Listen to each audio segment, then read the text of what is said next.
Hi అండి, నమస్తే. Welcome to Suni's cooking world. ఈరోజు వీడియోలో బియ్యం రవ్వతో ఉండ్రాళ్ళు ఎలా చేసుకోవాలో చేసి చూపిస్తాను.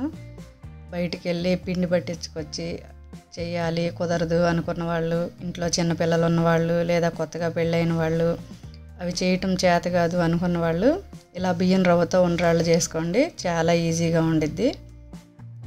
దీనికోసం ముందుగా గిన్నె పెట్టుకొని ఒక కప్పు బియ్యం రవ్వ తీసుకొని, ఇది బయట సూపర్ మార్కెట్లో దొరికిద్దండి, తెచ్చుకోండి. లేదంటే బియ్యం కడిగేసి నీళ్ళన్నీ వంపేసి క్లాత్ మీద ఆరబెట్టేసి రవ్వగా మిక్సీ పట్టుకోండి. ఈ రవ్వని మీడియం ఫ్లేమ్లో పెట్టుకొని నిదానంగా కలుపుతూ కొంచెం వేయించుకోవాలి. డ్రై రోస్ట్ చేసుకోవాలి. చేసి ఇలా ఒక ప్లేట్లోకి తీసి పక్కన పెట్టుకోవాలి. మళ్ళీ అదే ప్యాన్లో కప్పు రవ్వకి 3 కప్పుల నీళ్లు తీసుకోవాలి. ఇలా 3 కప్పుల వాటర్ పోసుకొని కొద్దిగా రుచికి సరిపడా ఉప్పు వేసుకొని ఒక 2 టేబుల్ స్పూన్ల ఒక గంట సేపు నానబెట్టుకున్న పచ్చిశనగపప్పు, 1 స్పూన్ జీలకర్ర అన్నీ వేసేసుకొని మూత పెట్టి నీళ్ళన్నీ బాగా మరగనివ్వాలి. ఇలా నీళ్ళన్నీ మరిగిన తర్వాత ముద్దేసేసి 1 స్పూన్ నెయ్యి వేసుకొని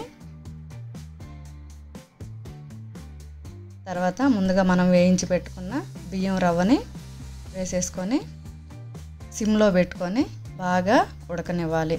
ఇలా కలుపుతూ మధ్య మధ్యలో అడుగు పట్టకుండా మూత పెట్టేసుకుంటూ సిమ్లో పెట్టుకొని ఉడకనివ్వాలి. చాలా త్వరగా చేసుకోవచ్చండి.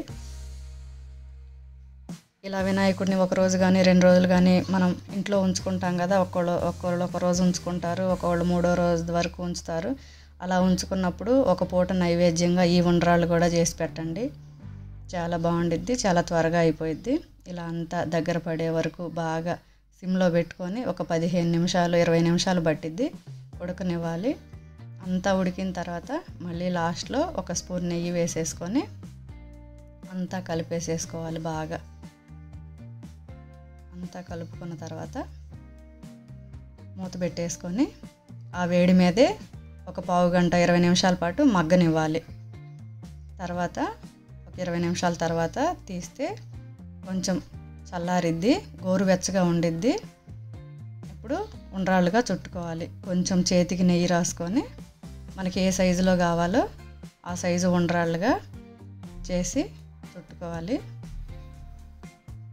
ఇవి కృష్ణా జిల్లా వాళ్ళు చేస్తారండి. మేము అక్కడ కొన్ని సంవత్సరాలు ఉన్నాము, విజయవాడలో ఉన్నాము. అక్కడ గుడి దగ్గర ఈ ఉండ్రాళ్ళు ప్రసాదంగా పెట్టేవాళ్ళు. ఇవన్నీ ఇలా చేసేసుకొని దేవుడికి నైవేద్యంగా పెట్టుకోండి. చాలా త్వరగా అయిపోయిద్ది, ఈజీగా చేసుకోవచ్చు. వంట రాని వాళ్ళు కూడా, కొత్తగా పెళ్ళైన వాళ్ళు, ఇంట్లో చిన్నపిల్లలు ఉన్నప్పుడు, ఎక్కువ ఆ కుడుములు ఉండ్రాళ్ళు చేసే టైం లేనప్పుడు ఇలా చేసుకోండి. Thanks for watching. వీడియో నచ్చినట్టయితే లైక్ చేయండి, షేర్ చేయండి, మా ఛానల్ని సబ్స్క్రైబ్ చేయండి.